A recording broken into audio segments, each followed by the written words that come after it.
半岛晨报消息，一提到艾滋病，很多人都会想到性，而一谈到性，大家往往觉得那是年轻人的事情，没多少人会把老年人和艾滋病联系在一起。然而，近年来萧山区老年艾滋病病例增多不少。根据一项针对男性老年人的调查表明，60岁至70岁的男性老人，60%仍对性生活感兴趣，而且大部分男性老年人性生活可以持续到70岁以上。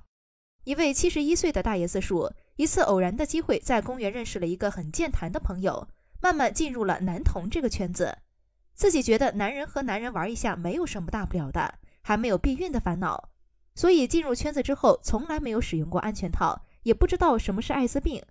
可是后来一直反复发烧、咳嗽难以治愈，住院检查 HIV 阳性。